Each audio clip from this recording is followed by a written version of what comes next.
Nós saudamos a todos com a paz de Cristo. Hoje vamos estudar um tema importantíssimo. Vamos estudar sobre o selo do Deus vivo e a marca da besta. Para compreendermos bem esse assunto, o ideal seria que todos nós tivéssemos ouvido as palestras que antecederam o tema de hoje. Você poderá fazê-lo acessando o site www.profeciasparotempodofim.com.br. Há pelo menos 4 palestras que preparam o pano de fundo para a palestra que vamos apresentar nesse momento. As palestras são Daniel 2, Daniel 7, a palestra sobre a lei de Deus e a palestra sobre o 4º mandamento, o sábado do Senhor. Pelo menos essas 4 palestras vocês deveriam assistir para compreenderem melhor o tema que vai ser apresentado a partir desse momento.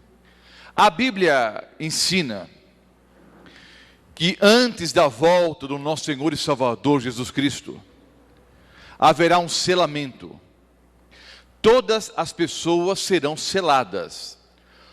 Ou as pessoas receberão o selo de Deus ou a marca da besta. Cada indivíduo ou recebe o selo do Deus vivo ou a marca da besta. Todas as pessoas receberão uma marca. Todas as pessoas receberão um selo. Ou o selo de Deus, ou o selo do diabo. Ou o selo do Deus vivo, ou a marca da besta. Ninguém está selado hoje. Ninguém recebeu a marca da besta hoje. Ninguém ainda recebeu o selo do Deus vivo. Esse fato extraordinário ainda está no futuro. Mas cremos, pelas profecias bíblicas, que isso está no futuro muito próximo. E o tema geral das nossas palestras é profecias para o tempo do fim. Então haverá um selamento num futuro muito próximo. Vamos entender como é que funciona esse selamento e o que é o selo do Deus vivo e qual é a marca da besta. Apocalipse 7, os versículos 1 a 3. É o primeiro texto do nosso estudo nessa noite. Apocalipse 7, os versículos 1 a 3. Depois disto, vi 4 anjos em pé nos 4 cantos da terra, conservando seguros os 4 ventos da terra, para que nenhum vento soprasse sobre a terra, nem sobre o mar, nem sobre árvore alguma. Vi outro anjo que subia do nascente do sol, tendo o selo do Deus vivo, e clamou em grande voz aos 4 anjos, aqueles aos quais fora dado fazer dano à terra e ao mar, dizendo: não danifiqueis nem a terra nem o mar, nem as árvores, até selarmos na fronte os servos do nosso Deus. Então vejam, queridos, obviamente a Bíblia não ensina que a terra é quadrada.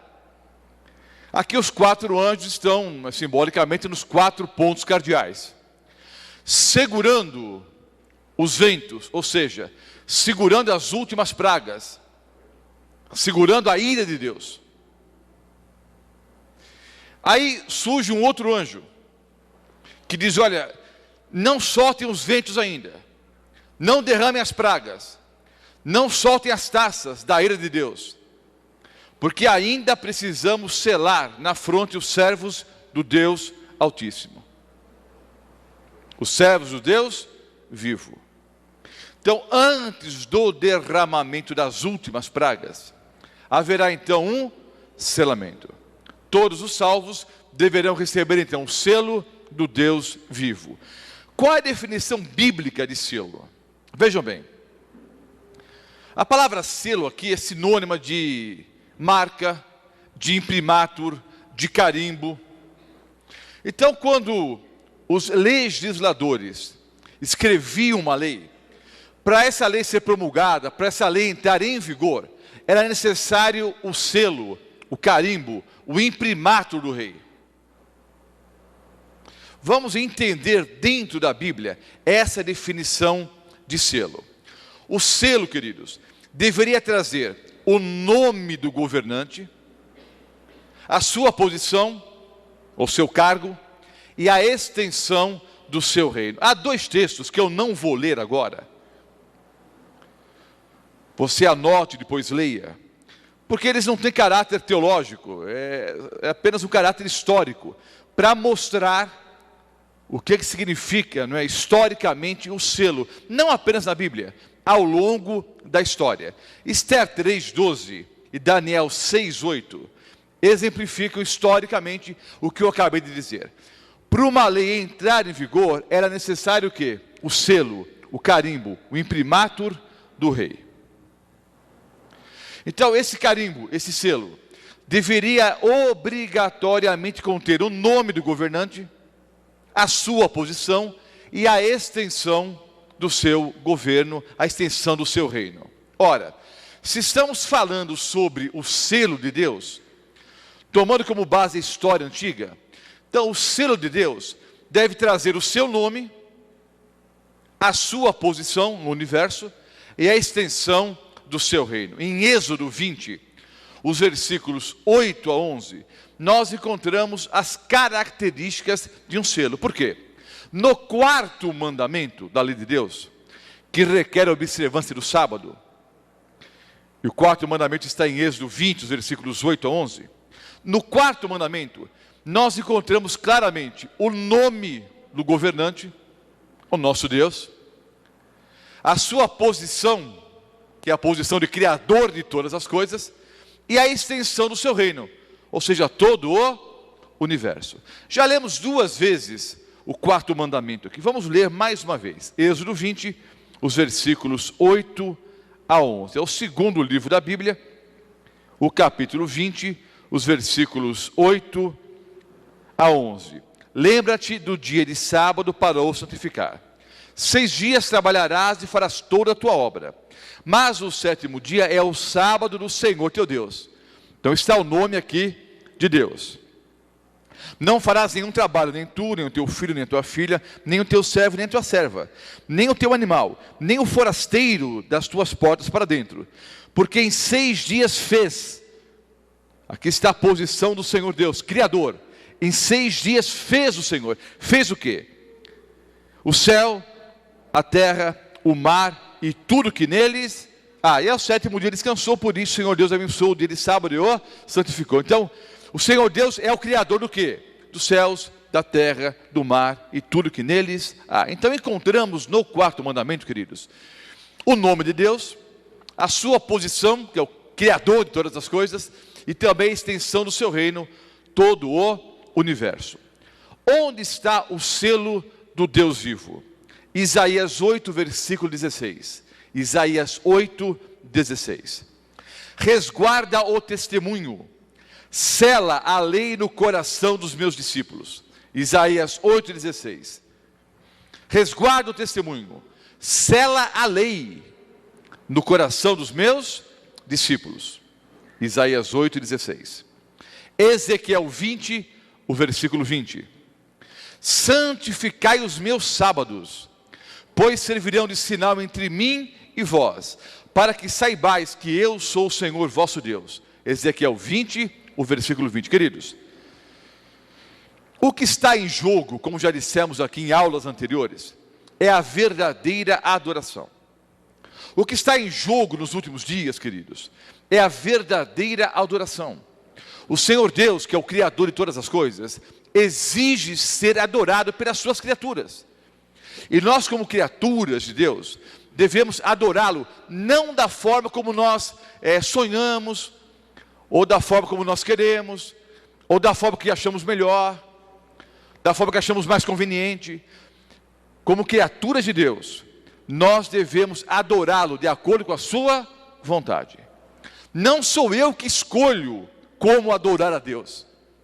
É Deus que diz como quer ser adorado. A única liberdade que eu tenho, queridos, é de adorá-lo ou não. E Deus me dá esse livre-arbítrio. Eu posso amá-lo ou não.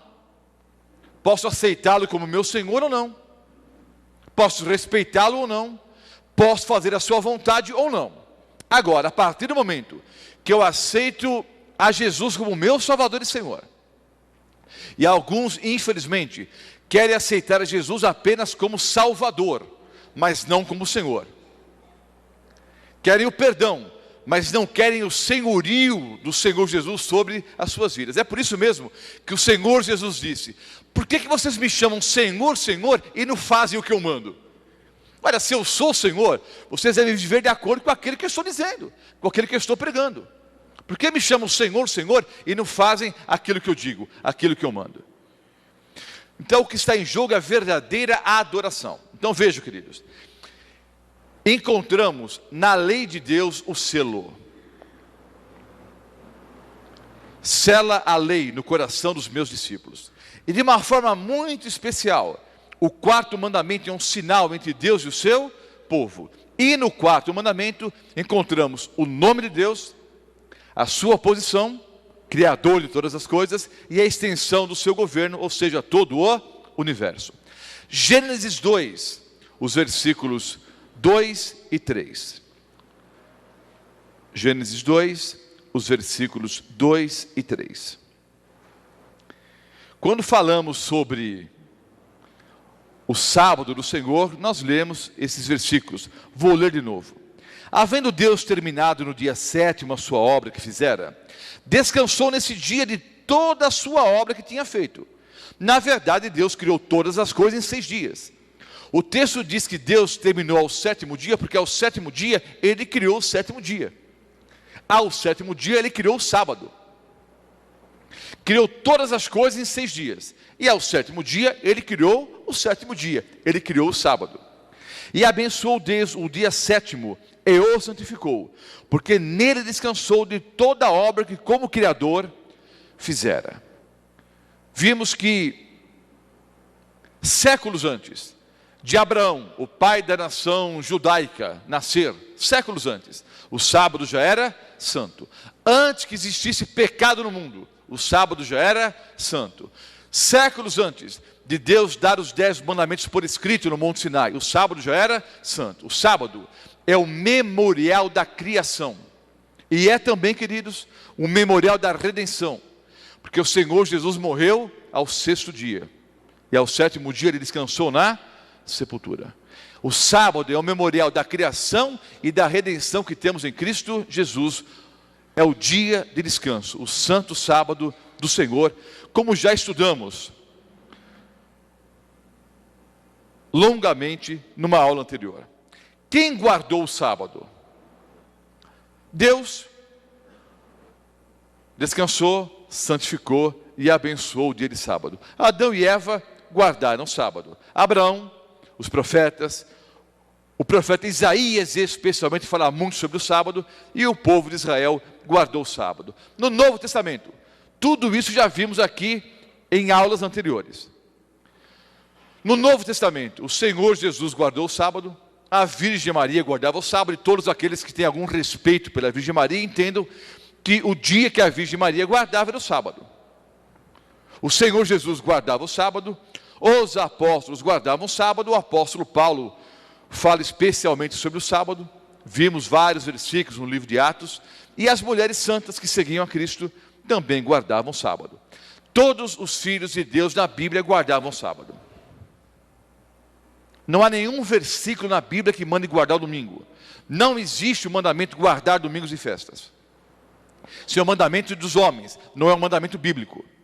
O Senhor Jesus manda observar o sábado. Já estudamos aqui o sábado de pôr do sol a pôr do sol.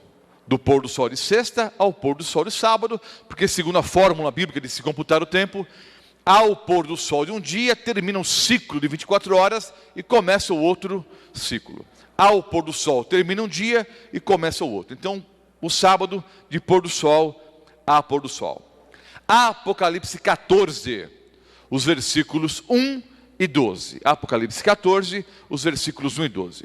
Olhei, e eis o Cordeiro em pé sobre o monte Sião, e com ele 144.000, tendo na fronte escrito o nome de seu pai, o seu nome e o nome do seu pai.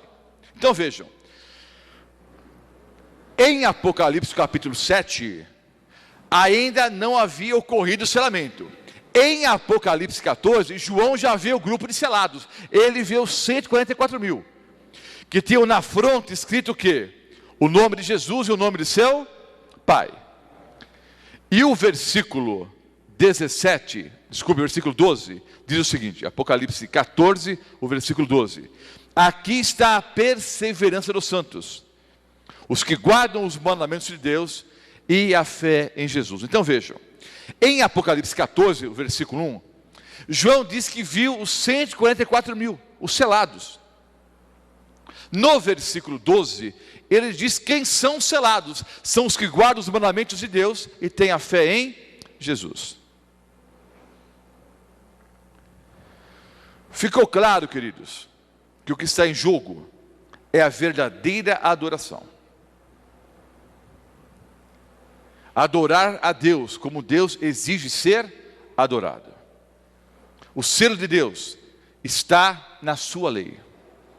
E de uma forma muito especial no quarto mandamento, que requer observância do sábado. E João viu os selados, e segundo João, os selados são aqueles que guardam os mandamentos de Deus. Os que recebem o selo do Deus vivo são aqueles que guardam os mandamentos e têm a fé em Jesus. Vamos ver agora, dentro da Bíblia, o que é a marca da besta. As pessoas ou receberão o selo de Deus ou a marca da besta. O que é a marca da besta? Apocalipse 14, versículo 9. Seguiu-se a esses outro anjo, o terceiro, dizendo em grande voz: se alguém adora a besta e a sua imagem, recebe a sua marca na fronte ou sobre a mão, e depois então há uma maldição, um castigo para aqueles que recebem, não é? A imagem ou a marca da besta sobre a fronte ou a marca da mão. Se alguém adora a besta e a sua imagem, e recebe a sua marca na fronte ou na mão, recebe então a pena do fogo eterno ou do castigo eterno, a ira de Deus. Então vejam, os ímpios, os que adoram a besta, receberão a sua marca, receberão o quê? O seu sinal. O que é a marca da besta? Quem é a besta? E o que é a sua marca? Vejamos dentro da palavra do Senhor. Eu disse que o ideal seria que todos tivessem assistido às palestras sobre Daniel 2 e Daniel 7. Eu vou recapitular em poucos minutos Daniel 2 e Daniel 7. Em Daniel capítulo 2, Nabucodonosor teve um sonho. Ele não sabia qual era a interpretação do sonho.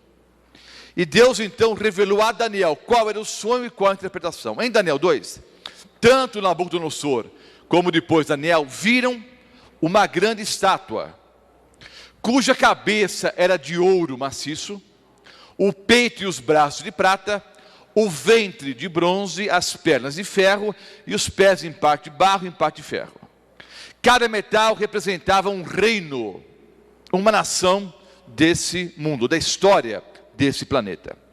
Em Daniel capítulo 7, há a repetição crescente, ou seja, Daniel capítulo 2 é repetido, só que outros detalhes são acrescentados, e estudamos nos mínimos detalhes Daniel capítulo 7. Só que eu prometi, ao apresentar Daniel capítulo 7, voltar para explicar a questão dos 1260 dias, um tempo, dois tempos, metade de um tempo, que eu vou explicar na aula de hoje. Em Daniel 7, os mesmos reinos apresentados em Daniel 2 aparecem de novo, só que com símbolos diferentes. Há um leão com duas asas, há um urso que tem 3 costelas na boca, há o leopardo com 4 asas e 4 cabeças, e há um animal terrível, espantoso, sobremodo forte, que tem 10 chifres na sua cabeça. Vimos, queridos, que o leão representa Babilônia, o urso, os medo-persas, o leopardo com 4 cabeças e 4 asas, o império grego-macedônico, e o animal terrível e espantoso, sobremodo forte, com 10 chifres, simbolizava o império romano. E os 10 chifres, os povos bárbaros que destruíram o império romano, dividiram o império romano em várias tribos, dando ao longo da história origem a divisão política como temos hoje na Europa. Nesse animal terrível, espantoso, sobremodo forte, que tinha 10 chifres, e os 10 chifres de Daniel capítulo 7, tem o seu correspondente em Daniel 2, nos pés da estátua, que obviamente tinha 10 dedos. No meio dos 10 chifres, surge uma ponta pequena, surge um outro chifre. Então vejam, o animal terrível, espantoso, sobremodo forte, representava o Império Romano. O Império Romano foi destruído pelas tribos bárbaras, são mais de 20 tribos, mas os historiadores identificam 10 principais.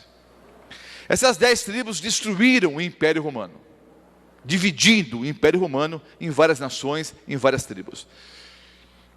Depois do grande animal ser morto, ou seja, o Império Romano, surgiria em meio às tribos, em meio aos chifres, uma ponta pequena, diferente dos outros chifres. Um chifre pequeno, que tinha olhos e uma boca que falava com arrogância.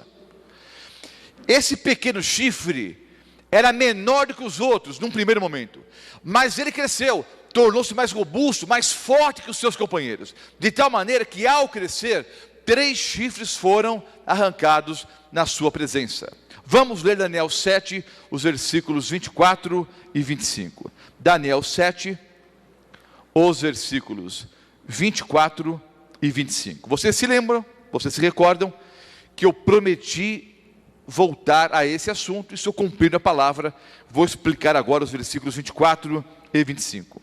Os 10 chifres correspondem a 10 reis, que se levantarão daquele mesmo reino. Aquele mesmo reino é o Império Romano. Então 10 reis ou 10 reinos se levantariam do Império Romano. E depois dele se levantará outro, um pequeno chifre, o qual será diferente dos primeiros, e abaterá 3 reis. O que faria essa ponta pequena? O que faria esse chifre? Pequeno a princípio, mas que seria mais forte, mais robusto do que os outros chifres. Os chifres representam nações. Então essa ponta pequena seria mais forte do que as outras nações. E faria o seguinte: proferirá palavras contra o Altíssimo, magoará os santos do Altíssimo, e cuidará em mudar os tempos e a lei. E os santos lhe serão entregues nas mãos por um tempo, 2 tempos e metade de um tempo. 2 tempos, 1 tempo, 2 tempos e metade de um tempo. Vamos entender o que significa a profecia de Daniel capítulo 7, os versículos 24 e 25. O versículo 25 diz que aquela ponta pequena, aquele pequeno chifre, faria o seguinte: iria proferir palavras contra o Altíssimo, magoaria os santos do Altíssimo, mudaria os tempos e a lei. Obviamente não é lei de trânsito, queridos, o que está em jogo é a lei de Deus. E perseguiria os santos do Altíssimo por um tempo, 2 tempos e metade de um tempo. Tenham isso em mente. E vamos agora associar Daniel capítulo 7, versículos 24 e 25. Vamos associar a segunda carta do apóstolo Paulo aos Tessalonicenses, no capítulo 2, os versículos 1 a 4. Segunda carta do apóstolo Paulo aos Tessalonicenses. Vou ler aqui os versículos 1 a 4. Segunda carta, o capítulo 2, os versículos 1 a 4.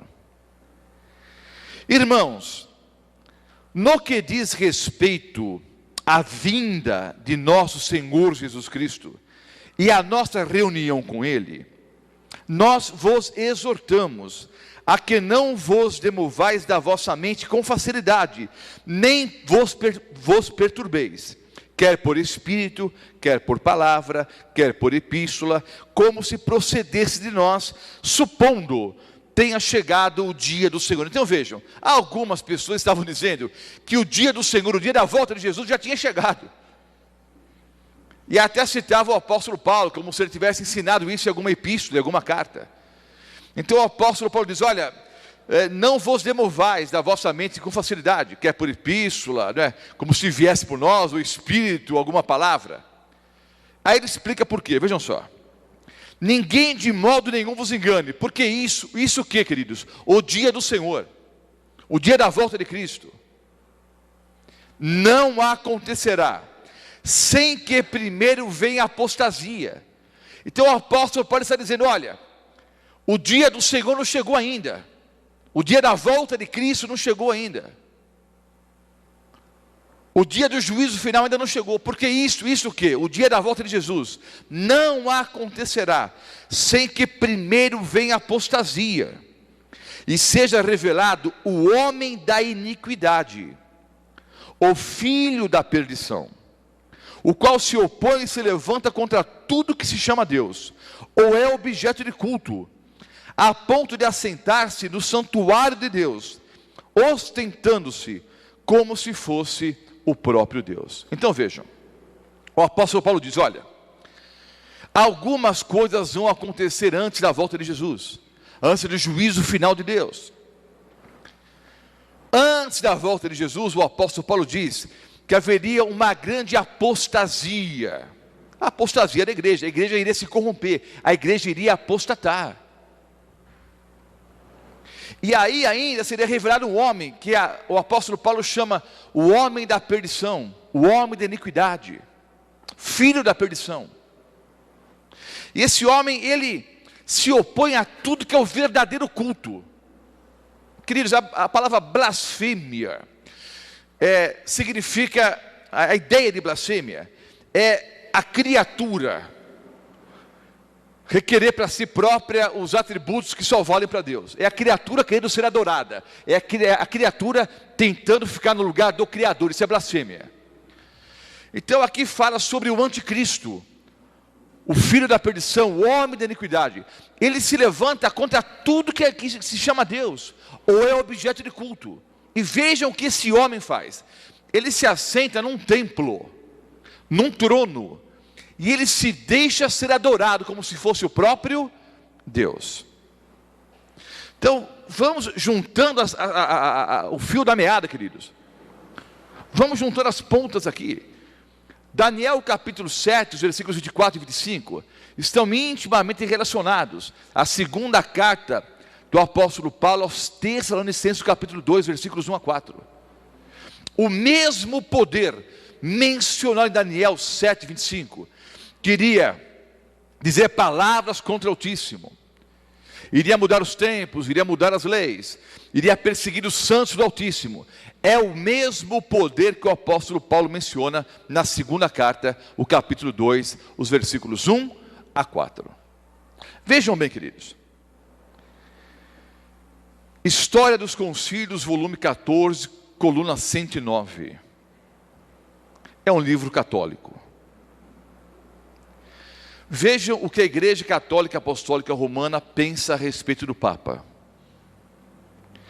Tu és o pastor, tu és o médico, tu és o diretor.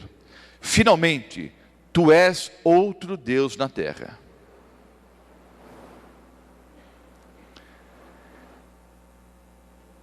Belarmino, na Autoridade dos Concílios, livro 2, capítulo 17. Vejam o que a Igreja Católica Apostólica Romana pensa sobre o Papa. Todos os nomes que nas Escrituras se aplicam a Cristo são aplicáveis ao Papa. Vamos pensar em apenas alguns nomes para Cristo na Bíblia. O Alfa e o Ômega, o leão da tribo de Judá, o Cordeiro de Deus que tira o pecado do mundo, Pai da eternidade, Senhor dos senhores, Rei dos reis, Deus eterno, a rosa de Sharon. A Igreja Católica ensina que todos os nomes que são aplicados a Jesus na Bíblia são aplicáveis ao Papa. Vejam bem, queridos. O poder do anticristo, segundo o apóstolo Paulo, está caracterizado num homem que se assenta num trono, num templo, e que se deixa ser adorado como se fosse o próprio Deus. Você sabe o que significa o termo sumo pontífice? Sumo pontífice é o maior construtor de pontes. Pontífice é arquiteto de pontes, é construtor de pontes. Sumo é o maioral. Então, sumo pontífice significa o quê? Construtor de pontes. Para o pensamento católico, o sumo pontífice é o construtor de pontes entre o homem e Deus, quando o Senhor Jesus diz: eu sou o caminho, a verdade e a vida. Ninguém vem ao Pai senão por mim. A Igreja Católica Apostólica Romana também chama o Papa de um vigário de Cristo. Você sabe o que significa a palavra vigário? Vicarius, em latim, é substituto. Quando você chama o padre de vigário, por exemplo, você está dizendo que ele é substituto de quem? De Jesus. Então a Igreja Católica Apostólica Romana diz que a igreja tem que ter uma cabeça visível, e a cabeça visível é o Papa. E erroneamente ensinam que o Papa recebeu a autoridade que vem desde Pedro, porque segundo a tradição católica, Pedro foi o primeiro Papa. Nesse seminário eu não vou apresentar o estudo que fala sobre quem é a pedra, mas está muito claro no contexto bíblico que a pedra é Jesus. Se você tiver curiosidade, quiser aprender sobre esse assunto, no site www.profeciasparotempodofim.com.br há uma palestra só sobre esse assunto. Não é uma palestra no audiovisual. Não está o pastor Mota falando, mas está a palestra todinha em PowerPoint. Você pode baixar inteiramente grátis, e há 10 argumentos bíblicos e 2 argumentos históricos, provando que Pedro nunca foi papa coisíssima alguma. Mesmo porque o Novo Testamento que foi escrito, queridos, obviamente após a morte de Jesus, não menciona esse fato. E nas listas dos dons espirituais não está o dom de papado. E é interessante, se Pedro, como diz a tradição católica, foi o primeiro Papa e estabeleceu em Roma, não é, o trono do seu reino, a troco do que o apóstolo Paulo escreveu uma carta aos romanos. Se o próprio Papa estava em Roma, por que o apóstolo Paulo teve que escrever uma carta para os romanos? E o próprio apóstolo Pedro diz claramente que a pedra é Jesus, a pedra é Cristo, a pedra angular é Jesus. Quando, conversando com os discípulos, Jesus perguntou: o que os homens dizem a meu respeito? Uns dizem que Elias, outros dizem que é João Batista, e vocês pensam o quê? Aí Pedro disse: olha, nós cremos que o Senhor é o Filho de Deus, tu és o Filho do Deus vivo. Aí Jesus disse: bem-aventurado és, Simão Barjonas, porque não foi nem a carne nem o sangue que te revelaram, mas meu Pai que está nos céus. Eu digo, tu és pedra, e sobre esta pedra edificaria a minha igreja. Então vejam, o nome Pedro, Jesus não mudou o nome de Simão Barjonas para Pedro nessa ocasião, já tinha mudado antes, por ocasião do seu chamado. Mas Pedro é Petros em grego, é uma pedra pequena, uma pedra movediça, uma pedra que pode ser chutada de um lado para o outro. Jesus é a pedra angular, é a pedra fundamental, é o alicerce. Então, no texto, o Senhor Jesus disse, no texto original: tu és Petros, e sobre esta pedra edificarei minha igreja. Pedro, você é Petros, você é uma pedrinha, que pode ser chutada de um lado para o outro. Sobre esta pedra, essa é a ideia do texto, sobre esta pedra, que é o próprio Cristo, edificarei a minha igreja. Depois leia o texto na íntegra. Para aqueles que acham que a partir daquele momento Pedro virou Papa, é meio confuso, porque logo a seguir Jesus disse que iria para Jerusalém, ser preso, torturado, começou a explicar qual seria o final da sua missão aqui nesse mundo. E Pedro, chamando Jesus de lado, disse: mestre, de modo algum isso vai te acontecer. E Jesus disse: para trás de mim, Satanás. Satanás se utilizou de um amigo de Jesus para tentar convencer Jesus a fugir da cruz. Esse amigo era Pedro. Se Pedro fosse o primeiro Papa, o primeiro palpite que Pedro deu para Jesus foi para que Jesus não morresse na cruz. Então todos nós seremos perdidos para sempre. E se foi o primeiro Papa, e a Igreja Católica diz que o Papa é infalível, como é que Pedro negou a Cristo 3 vezes? Em outras ocasiões falhou, a tal ponto do apóstolo Paulo ter que resistir face a face, numa ocasião em que Pedro, quando estava com os gentios, vivia de um jeito, quando estava com os judeus, de outro jeito. Era duas caras. Pecador, miserável, como todos nós, queridos. Leia a palestra que está no site, inteiramente grátis. Eu fiz o resumo do resumo aqui. Pedro nunca foi papa, coisíssima alguma. Mas a Igreja Católica ensina que todos os nomes que são aplicáveis a Jesus são aplicáveis ao papa. Isso é blasfêmia. Então notem. Proferirá palavras contra o Altíssimo. Vai se assentar no trono e vai deixar-se ser adorado como se fosse o próprio Deus. E faria mais, cuidaria em mudar os tempos e a lei. Decreto de translate é um decreto católico. Veja o que diz a Igreja Católica Apostólica Romana sobre o Papa.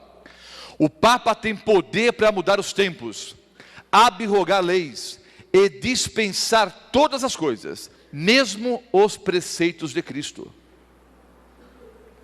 Queridos, a Igreja Católica ensina, mas pastor, eu sou católico e não sabia disso, então você é um mau católico, um católico mal informado.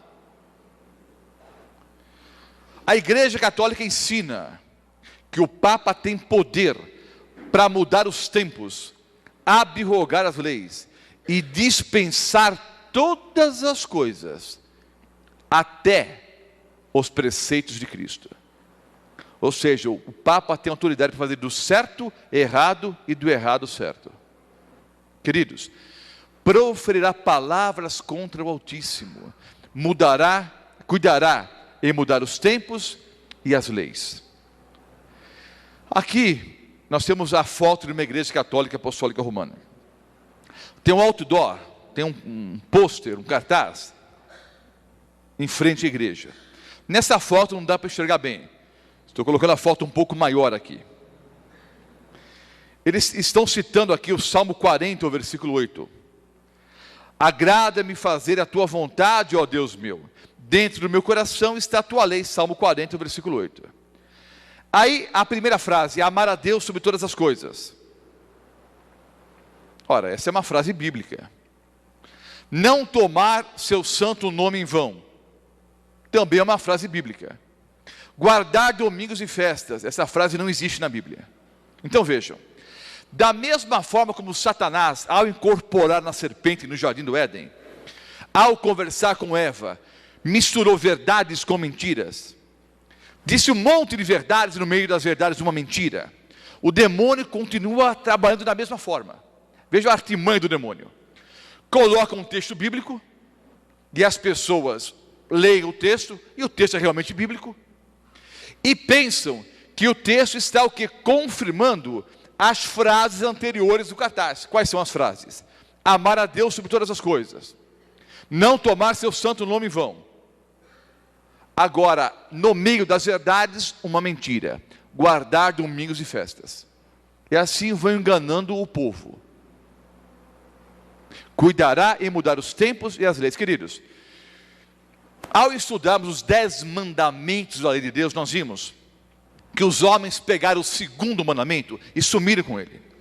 O segundo mandamento da lei de Deus, você pode ler depois os 10 mandamentos em Êxodo 20, os versículos 13 em diante. O segundo mandamento diz, não farás para ti imagem de escultura. Aí os homens pegaram o segundo mandamento e sumiram com ele. Sumiram com o segundo mandamento e encheram as igrejas de ídolos, de imagens, de esculturas, a mistura do sacro com o profano, do cristianismo com o paganismo. Sumiram com o segundo mandamento. Sobraram apenas 9. E aí, obviamente, os mandamentos subiram. O que era o terceiro passou a ser o segundo, o que era o quarto passou a ser o terceiro, e assim sucessivamente. O 10º passou a ser o 9º. Então pegaram o quarto mandamento, que passou a ser o terceiro, e o quarto mandamento diz, lembra-te do dia de sábado para o santificar, 6 dias trabalharás e farás toda a tua obra, mas o 7º dia é o sábado do Senhor teu Deus. Pegaram o quarto mandamento, o quarto passou a ser o terceiro, e colocaram ali, guardar domingos e festas, que não é mandamento bíblico. E aí, sabendo que o povo é bobo, mas não é tão bobo assim, porque o povo sabe que são 10 mandamentos, pegaram o 10º mandamento, o 10º passou a ser o 9º, e pegaram o último mandamento e dividiram em 2, para dar o quê? 10. Daniel 7:25 diz que o poder do anticristo, esse poder que se levanta contra Deus, faria o quê? Mudaria os tempos e mudaria as leis. E Paulo diz que esse mesmo poder diz palavras contra o Altíssimo, se assenta num trono e se deixa ser adorado como se fosse Deus. Daniel 7:25 diz que esse poder iria perseguir os santos do Altíssimo por um tempo, 2 tempos e metade de um tempo. Em profecia bíblica, um tempo equivale a 1 ano. Um tempo é igual a 1 ano. Você pode conferir Daniel 11, versículo 13. Então, em profecia bíblica, e o melhor intérprete da Bíblia é a própria Bíblia, tempo é igual a ano. Então, um tempo, 2 tempos e metade de um tempo, de Daniel 7:25, que é o período que esse poder do anticristo iria perseguir os santos do Altíssimo, equivale então a 3 anos e meio. Um tempo, 2 tempos, metade de um tempo, 3 anos e meio. 3 anos e meio, queridos, dá 1.260 dias. Por que dá 1.260 dias? Porque nós temos que tomar como base o calendário judaico, que tem 360 dias por ano. Disse para vocês numa outra aula, os calendários são diferentes. O chinês, o gregoriano, o judaico, mas o ciclo semanal é o mesmo em qualquer calendário. Mas no calendário judaico, o ano tem 360 dias. Então vejam, um tempo, 2 tempos e metade de um tempo é igual a 3 anos e meio, ou seja, 1.260 dias. Só que são 1.260 dias proféticos. Um dia em profecia vale 1 ano. Já estudamos o assunto aqui, quando estudamos Daniel 8, versículo 14. Até 2.300 tardes e manhãs, e o santuário será purificado. Vimos ali que tarde e manhã é sinônimo de um dia, e um dia vale 1 ano. Você pode conferir em Números 14, 34 e Ezequiel 4, os versículos 6 a 7. Então vejam só. Daniel 7:25 diz que esse poder que muda os tempos, muda a lei, esse poder que o apóstolo Paulo diz que se assenta num trono, num templo, se deixa ser adorado, como se fosse o próprio Deus, iria perseguir os santos do Altíssimo, por um tempo, 2 tempos e metade de um tempo. Um tempo, 2 tempos e metade de um tempo é igual a 1.260 dias. 1.260 dias em profecia é igual a 1.260 anos. Então, esse poder iria perseguir os santos de Deus por 1.260 anos. Vocês verão agora um quadro. Vai aparecer na transmissão um quadro aqui agora. E eu vou explicar esse quadro. Se até mudar um pouco o layout, está bem feinho esse quadro, não é? Mas o que interessa não é a beleza. Eu quero explicar o quadro aqui. Vejam só. Essa profecia de Daniel 7:25 aparece mais 6 vezes na Bíblia. Essa profecia, então, aparece ao todo 7 vezes na Bíblia. Só que com uma terminologia diferente. Vejam, que Deus então queria que todos nós entendêssemos muito bem essa profecia. Porque Ele não deu essa profecia só em Daniel 7:25. Essa profecia de tempo. Ele repetiu mais 6 vezes na Bíblia a mesma profecia. Então, ao todo, temos 7 vezes na Bíblia esta profecia de tempo. Ela aparece em Daniel 7:25, com a seguinte nomenclatura: um tempo, 2 tempos e metade de um tempo. A mesma profecia, o mesmo período, aparece em Daniel 12, versículo 7. Um tempo, tempos e metade de um tempo. Em Apocalipse 11, versículo 2, esse período é tratado como 42 meses. Ora, um tempo, 2 tempos e metade de um tempo são 3 anos e meio. Quantos meses tem 3 anos e meio? 42 meses. 12 meses cada ano, 3 anos, 36 meses. Mais meio ano, mais 6 meses, 42 meses. 42 meses. Em Apocalipse 11, versículo 3, 1260 dias. Está ficando clara a profecia? Apocalipse 12, versículo 6, 1260 dias. Apocalipse 12, 14, um tempo, tempos e metade de um tempo. Apocalipse 13, versículo 5, 42 meses. Então vejam, esse poder iria perseguir os santos do Altíssimo por 1260 dias, ou 42 meses, ou um tempo, 2 tempos, metade de um tempo. São terminologias sinônimas para, em profecia bíblica, representar 1260 anos, porque 1260 dias, cada dia representa um ano em profecia bíblica. Então esse poder iria perseguir os santos de Deus por 1260 anos. Vejam só, queridos, esse poder, a essa altura, está muito claro para vocês, que é o poder papal. Os católicos não receberam a marca da besta. Ninguém recebeu a marca da besta ainda. Não é um ataque aos católicos a palestra de hoje. Eu amo tantos católicos que prego para eles há mais de 20 anos.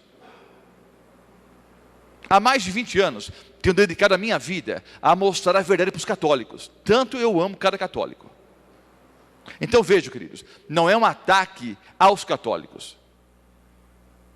Há pessoas sinceras em todos os lugares. Estamos pregando para que os católicos sinceros entendam a verdade bíblica.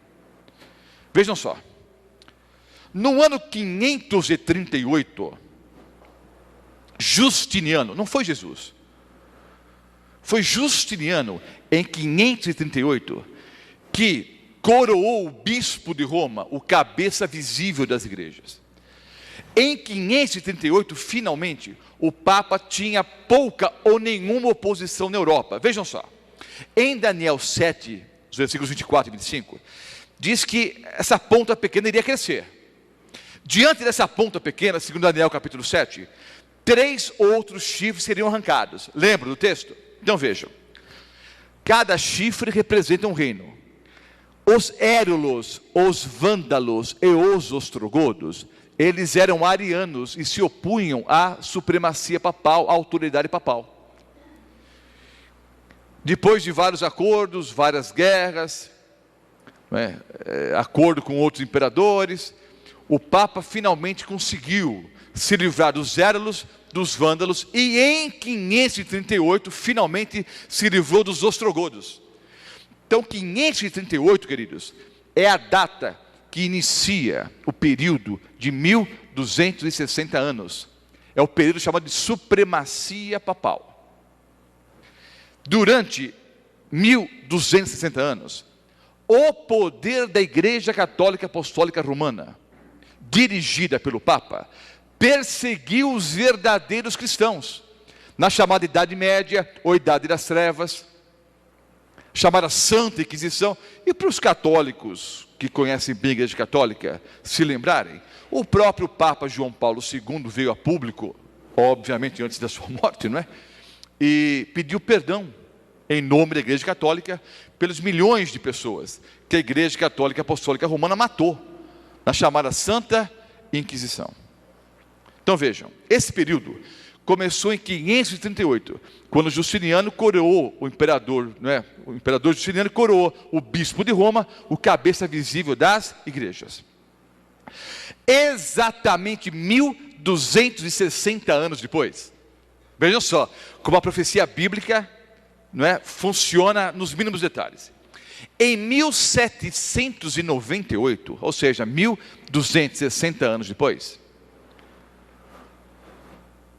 Alexandre Berthier, general francês, a mando de Napoleão Bonaparte, na época da Revolução Francesa, invadiu a Capela Sistina, rendeu a guarda suíça e aprisionou o Papa Pio VI, no dia 15 de fevereiro de 1798. O Papa foi levado para o exílio e morreu no dia 29 de agosto de 1799, na cidade de Valença.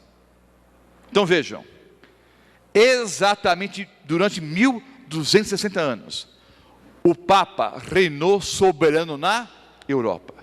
Mas o seu poder foi diminuindo, até que Alexandre Berthier aprisionou o Papa Pio VI.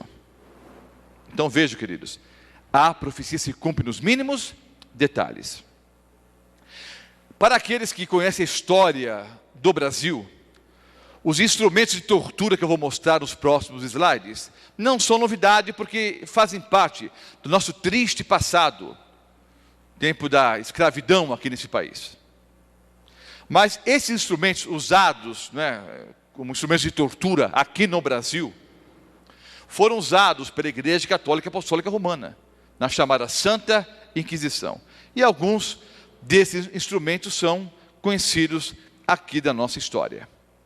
Eu quero chamar a atenção para esse objeto de tortura. É a Virgem de Lata, ou a Virgem de Bronze. Está no museu hoje, mas ficava ao ar livre, sob o sol. Ficava sob o sol. Vocês podem ver que não há nenhuma janela aí, apenas uma porta. Não sei se dá para vocês divisarem no slide, que há algumas lanças pontiagudas dentro, desse objeto. A pessoa era colocada aí dentro, e a porta era fechada. E as lanças por todos os lados. Ou a pessoa se submetia à Igreja Católica Apostólica Romana, ou morria aí dentro. Essa era a forma de evangelismo usada pela Igreja Católica. Alguns têm dito que o meu discurso às vezes é muito duro. Duro é pegar o indivíduo e colocar num lugar como esse, um instrumento de tortura. Aqui, queridos, embora pareça duro o discurso, é o discurso bíblico. Mas nós damos, Deus dá o livre-arbítrio. Você escolhe o caminho que você quer bem seguir. Aqui não, a pessoa tinha a escolha. Ou seguia, os ensinamentos católicos, impostos pelo Papa, ou morria. Muitos renunciavam à verdadeira fé cristã e abraçavam o catolicismo, o papado. Mas milhares de pessoas, milhões de pessoas, foram fiéis e fiéis até a morte. Não renunciaram à Bíblia Sagrada, não renunciaram à palavra de Deus, preferiram morrer. Muitos foram separados, da família, no tempo das cruzadas, levados para serem mortos, crucificados, lançados aos leões.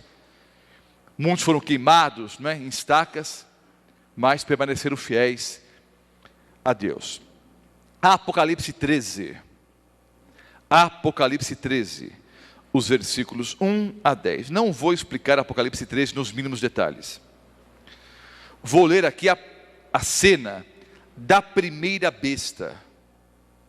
E na próxima aula eu vou explicar qual é a segunda besta de Apocalipse 13. Na próxima aula vou fazer um resumo de Apocalipse 12 e vou explicar a segunda besta de Apocalipse 13. Vejam só. Apocalipse 13, versículos 1 a 10. Vi emergir do mar uma besta. É um animal, é um símbolo de poder, de reino, que tinha 10 chifres e 7 cabeças. E sobre os chifres 10 diademas, e sobre as cabeças nomes de blasfêmia. A besta que vi era semelhante a leopardo, com pés como de urso e boca como de leão. Lembra o princípio da repetição crescente? Vejam, os animais aqui de Apocalipse 13 são os mesmos animais do que de Apocalipse de Daniel capítulo 7. Os mesmos animais de Apocalipse 13 são os mesmos animais de Daniel capítulo 7. Boca como de leão. E deu-lhe o dragão diabo, o seu poder, o seu trono e grande autoridade. Quem está por trás dessa besta é o dragão, é o demônio. Então vi uma de suas cabeças como golpeada de morte. Quando que a cabeça dessa besta foi golpeada de morte, queridos? Quando? Em 1798. Quando o Papa perdeu a sua autoridade e foi levado para o cativeiro. Vi uma de suas cabeças como golpeada de morte, mas essa ferida mortal foi curada. Foi curada em 1929, quando no Tratado de Latrão, Benito Mussolini, ditador italiano, cedeu o espaço ali, né, que hoje chama-se o Estado do Vaticano. Então a Santa Sé passou-se a chamar Estado do Vaticano. E Benito Mussolini deu ali para a Igreja Católica e para o Papa 44 hectares que formam o Estado do Vaticano. Então a ferida mortal foi curada em 1929, quando o Papa teve restituído o poder político e o poder religioso. E toda a terra se maravilhou seguindo a besta. A besta é o poder papal aqui, queridos. A primeira besta de Apocalipse, o capítulo 13, é o poder papal. E adoraram o dragão, o demônio, porque deu a sua autoridade à besta. Quem está por trás desta besta é o dragão, é o diabo. Também adoraram a besta, dizendo: quem é semelhante à besta? Quem pode pelejar contra ela? Foi-lhe dada uma boca que proferia arrogâncias e blasfêmias, e autoridade para agir 42 meses. Ou seja, quanto tempo, queridos? 1260 anos, como já vimos. E abriu a boca em blasfêmias contra Deus, para lhe difamar o nome e difamar o tabernáculo, a saber, os que habitam no céu. Foi-lhe dado também que pelejasse contra os santos e os vencesse. Deu-se-lhe ainda autoridade sobre cada tribo, povo, língua e nação, e adorá-lo-ão todos que habitam sobre a terra, aqueles cujos nomes não foram escritos no livro da vida do Cordeiro, que foi morto desde a fundação do mundo. Se alguém tem ouvidos, ouça. Se alguém leva para cativeiro vai. Então o poder papal, que perseguia os cristãos, seria levado para o cativeiro. Quem leva para cativeiro vai. Se alguém matar a espada, e a Igreja Católica matou a espada, milhões de verdadeiros cristãos, durante 1260 anos. Se alguém matar a espada, necessário é que seja morto a espada. Aqui está a perseverança e a fidelidade dos santos. Versículos 16 a 18. A todos, os pequenos e os grandes, os ricos e os pobres, os livres e os escravos, faz que lhes seja dada certa marca. Vamos ver qual é a marca da besta agora. Já sabemos quem é a besta, é o poder papal, é o poder católico. Qual é a marca desse poder? Seja dada certa marca sobre a mão direita ou sobre a fronte, para que ninguém possa comprar ou vender, senão aquele que tem a marca, o nome da besta ou o número do seu nome. Aqui está a sabedoria. Aquele que tem entendimento, calcule o número da besta, pois é número de homem. Ora, o seu número é 666. Vejam, esse poder teria uma ferida mortal. A sua cabeça seria ferida de morte. Quando foi ferida de morte? 1798. Mas a ferida mortal seria curada, foi curada em 1929. E toda a terra iria se maravilhar seguindo a besta, adorando a besta. Queridos, essa profecia tem o seu cumprimento total ainda no futuro, mas já tem o cumprimento parcial hoje. Vejam, queridos, na cerimônia fúnebre de João Paulo II, o mundo viu, pasmo, o mundo evangélico viu, assustado, 3 presidentes americanos, 2 presidentes anteriores, e na época, quem era o presidente atual, na época, George Bush. O presidente anterior, Bill Clinton, e George Bush pai, não é? O Bush pai, o Bush filho e o Clinton, que representam o maior país evangélico do planeta, os Estados Unidos da América do Norte. Eles mesmos, os 3 presidentes evangélicos, ajoelhados diante de um padre morto. Toda a terra iria se maravilhar adorando a besta. A profecia ainda tem um cumprimento mais amplo no futuro, mas já tem hoje um cumprimento que? Parcial. O mundo todo adorando a besta. Queridos, qual é o maior poder político e religioso da Europa hoje? É o poder papal. É o poder do Papa. Qual é a maior influência política hoje no mundo, queridos? É o poder papal. Aquele pequeno chifre que representa esse poder surgiria na Europa, depois que o Império Romano, depois que Roma pagã fosse destruída, outras tribos iriam se estabelecer ali. No meio dessas tribos iria surgir o poder de Roma religiosa ou Roma papal. Os historiadores dizem, das cinzas de Roma pagã surgiu Roma papal. Queridos, a profecia se cumpre nos mínimos detalhes. Cada detalhe da profecia se aplica ao poder papal. A ferida mortal foi curada e toda a terra se maravilha hoje, adorando a besta. Quem tem sabedoria, calcule, porque essa besta tem um número, e o seu número é 666. Vamos entender na Bíblia o que significa o 666. Vejam só, queridos. 7 é o número de Deus, é o número da perfeição. O 7º dia é o sábado. 7 é o número da perfeição, é o número de Deus, é o número de Jesus. O homem foi criado ao 6º dia. 666, queridos, seria a criatura querendo ser adorada como se fosse o Criador. É a blasfêmia, é a apostasia levada ao grau máximo. 666, 666, é a criatura tentando ficar no lugar do Criador. 6 é o número do homem, 7 é o número de Deus. 666 é o homem querendo ser adorado. Diz a profecia que o anticristo se assenta no trono, num templo, e se deixa ser adorado. É o homem exigindo para si mesmo a adoração que só vale para Deus. Em grego, hebraico, latim, não existiam números. As letras representavam números, ou representam números.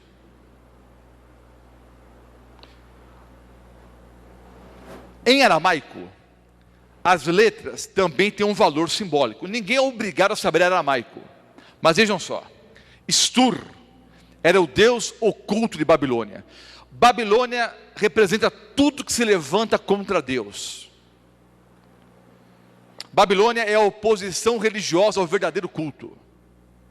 O símbolo de Babilônia na Bíblia é o símbolo de tudo que se levanta contra Deus ou é objeto de culto. Babilônia tinha vários deuses, mas tinha um deus secreto, um deus oculto, chamado Stur. Stur em aramaico dá 666. Há 2 amuletos de ouro aqui. Esses 2 amuletos foram cunhados, foram feitos em homenagem ao deus Sol.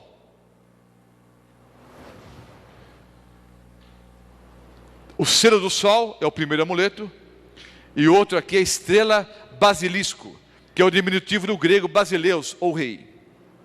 Há nos 2 amuletos, nas 2 imagens, nas 2 moedas aqui, o desenho do deus Sol. E há no verso de cada moeda um diagrama de números místicos. Num diagrama está escrito embaixo 666. Reproduzi os 2 diagramas para que vocês possam ter uma visão mais clara. Esses 2 diagramas que apresentamos no quadro agora, eles estão nesses 2 amuletos que foram cunhados séculos atrás em homenagem ao Deus Sol. Não se esqueçam, o que está em jogo é verdadeira adoração. O Senhor Deus quer ser adorado todos os dias da semana, mas escolheu o 7º dia, o sábado, para que o homem, de uma maneira especial, cessasse as suas atividades e prestasse culto e louvor ao Deus verdadeiro. Agora, o homem quer ser adorado, se levanta contra Deus e escolhe o primeiro dia da semana, o dia do Deus Sol, para que nesse dia, então, o Deus Sol seja adorado. Uma mudança na lei de Deus. Esses 2 diagramas de números místicos, se você somar qualquer coluna na horizontal ou na vertical, cada coluna dá 111. Se você somar cada coluna na vertical, dá 111. Cada coluna na horizontal dá 111. Quantas colunas há na horizontal? 6. 6 vezes 111, 666. Na vertical, 6 colunas. Pode somar, dá 111 cada coluna. Dá 666. Então, 666, queridos. É tudo que se levanta contra Deus. E é um número místico, utilizado para a adoração do Deus Sol, no primeiro dia da semana, que hoje chamamos de domingo. Entenderam? O Deus Sol, adorado no primeiro dia da semana, que hoje chamamos de domingo. O mandamento, guardar domingos e festas, está associado ao culto ao Deus Sol. Isso não é mandamento bíblico, é mandamento dos homens que misturaram o paganismo com o cristianismo. O que aconteceu, queridos? Veja, nós vamos ver de maneira mais clara ao estudarmos na próxima aula Apocalipse 12. Mas há uma guerra do bem contra o mal. Então o dragão tentou destruir a igreja primitiva através das perseguições movidas por Roma pagã. Como não conseguiu, então passou a atacar a igreja, corrompendo a igreja cristã e fazendo com que a própria igreja perseguisse o quê? Os verdadeiros cristãos. E ainda usou uma outra tática. Bom, se eu não posso derrotá-los, é uma lei da guerra. Se você não pode vencê-los, você faz o quê? Você se une a eles. Então o que o diabo fez? Viu que não podia vencer a igreja, se uniu à igreja. E encheu de falsas doutrinas no meio do cristianismo, adulterou a religião cristã. É por isso que você fica assustado quando estuda a Bíblia e vê a diferença que há entre a doutrina bíblica e o que as igrejas por aí pregam. Porque o que ensinam por aí é uma mistura de paganismo com cristianismo. Lateinos, em grego, é pessoa de fala latina, ou igreja latina. Igreja latina, em grego, dá 666. Relatine Basileia, o reino latino, o estado do Vaticano, em grego, dá 666. Ecclesia Itálica, em grego, igreja italiana, dá 666. É um número. Agora vejam só, queridos. A primeira coisa que eu quero que vocês entendam é que o 6 é número de homem, que representa o homem. 666 é a criatura querendo tomar o lugar do Criador. Agora o texto diz: quem tem sabedoria calcule. E pessoas têm tentado associar o número 666 a pessoas, o que está errado, porque não é uma pessoa que tem em jogo, não é o nome de alguém, é um poder. Alguns querem aplicar a Nero, mas Nero não se encaixa, queridos, na profecia. Notem, é um poder que se assenta num trono, se deixa ser adorado como se fosse Deus, muda os tempos, muda a lei, persegue os santos por 1260 anos. Está claro que é o poder papal, mesmo porque quando fazem as contas para dar Nero, escrevem Neron, mudam, não sei porque o nome de Nero, para dar 666. Nero não se encaixa na profecia, queridos. É um poder religioso que surge depois de Roma pagã. Depois que o império de Nero acabou, é que surge esse poder segundo a profecia bíblica. Agora vejam, eu vou mostrar o famoso Vicarius Filii Dei. O Papa tem vários títulos. Um dos títulos do Papa é Vicarius Filii Dei. Vicarius é substituto, Filii, filho, Dei, Deus. Substituto do Filho de Deus. Eu não preciso fazer essa continha que eu vou fazer agora, queridos, para provar que o poder papal é o poder do anticristo. Não, já mostrei na Bíblia. É o poder que está num trono, num templo, persegue os santos do Altíssimo, muda o tempo, muda a lei. Está claro, é o poder papal. Agora, eu uso ou apresento, não apenas como curiosidade, é porque muitos enxergam no Vicarius Filii Dei o cumprimento da profecia de Apocalipse capítulo 13. Mas não é só isso, é muito mais do que isso. E eu não preciso dessa conta para provar que o poder papal é o poder do anticristo. Eu fiz durante toda a palestra, mas vamos lá. Vicários, bom, aramaico, grego, hebraico, ninguém é obrigado a saber, mas algarismos romanos todo mundo sabe.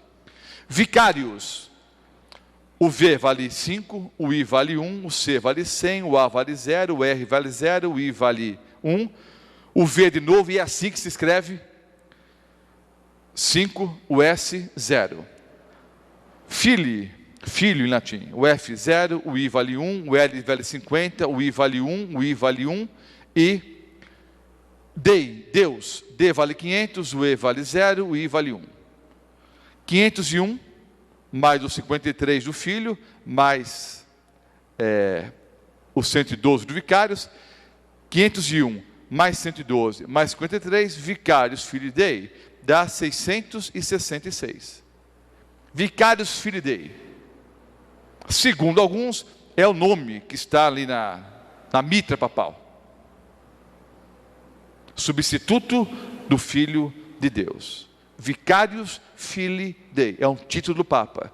Que dá em latim, que dá em latim, não é? Que dá em algarismos romanos 666. Queridos, insisto. Os católicos não receberam a marca da besta ainda. Nem os evangélicos, nem os adventistas meia boca que é por aí. Ninguém recebeu nem o selo de Deus, nem a marca da besta. O selamento está no futuro. Ninguém tem a marca da besta hoje. Ninguém tem o selo de Deus hoje. Ainda está no futuro o selamento. Mas eu preciso que você entenda, é preciso que você entenda, para que você não seja tomado de surpresa. O que está em jogo é verdadeira adoração. Então notem.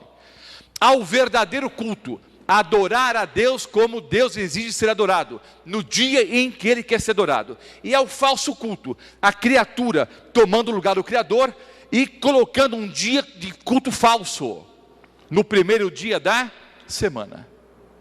Então há o verdadeiro repouso no sábado, e a contrafação satânica, guardar domingos e festas. Ao selo do Deus vivo, que é a adoração a Deus como Deus exige. A marca da besta, que é adorar o dragão. Esquecer os mandamentos de Deus e guardar os mandamentos dos homens. Seguir os ensinos da besta é adorar o dragão. Quem são os adoradores da besta? Segundo Apocalipse 13. Aqueles que não têm o nome no livro da vida do Cordeiro, que foi morto antes da fundação do mundo. Ninguém tem a marca da besta, nem o selo do Deus vivo. Isso ainda está no futuro. Mas é preciso que você tome hoje uma posição ao lado da verdade. Vamos ficar com o verdadeiro culto ao verdadeiro Deus, ou vamos ficar com a contrafação satânica, com a doutrina dos homens, o homem querendo ser adorado, tendo por trás o poder do próprio dragão, o poder do próprio demônio. Há algum tempo atrás, num programa de televisão, um pregador muito conhecido no mundo evangélico recebeu uma carta. E a pessoa que escreveu a carta pedia que ele explicasse Apocalipse 12 e Apocalipse 13. E ele disse publicamente que não há ser humano na face da terra que saiba explicar Apocalipse 12 e Apocalipse 13. Expliquei nessa aula parte de Apocalipse 13. Na próxima aula, vou explicar Apocalipse 12 inteirinho. E a segunda besta de Apocalipse 13. Não porque haja mais inteligência no Roberto Mota ou em qualquer pastor adventista do que nos outros mortais. É que Deus tem uma igreja estabelecida nesse planeta para pregar toda a verdade e preparar o mundo, assim como João Batista preparou o mundo para a primeira vinda de Cristo. Nós cremos que nós, adventistas do sétimo dia, fomos colocados nesse mundo, estabelecidos por Deus nesse planeta, para prepararmos o mundo para a breve volta de Cristo Jesus. Por isso pregamos toda a verdade. E eu oro a Deus para que você tome uma posição ao lado dessa verdade. Quantos querem ter o nome inscrito no livro da vida? Quantos querem receber o selo do Deus vivo, para que recebam das mãos dele a coroa da vida eterna? Esse é o seu desejo? Essa é a sua vontade? Você que me ouve agora, esteja você onde estiver, essa é a sua vontade, esse é o seu desejo. Então, juntamente com os que estão aqui nesse momento, vamos orar ao nosso Deus, tomando uma posição ao lado dele, para que recebamos o selo do Deus vivo e recebamos depois o que? A coroa da vida eterna, tendo o nosso nome escrito no livro da vida do Cordeiro. Vamos orar ao nosso Deus. Levantemo-nos.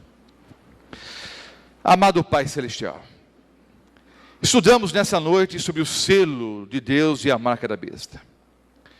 Entendemos que o que está em jogo é verdadeira adoração. E nós tomamos mais uma vez o firme propósito de adorar ao Senhor da forma como o Senhor quer ser adorado. Nós queremos a cada dia estudar mais a Tua palavra, para que possamos conhecer a Tua vontade, e assim possamos então fazer a Tua vontade, Senhor, diariamente em nossa vida.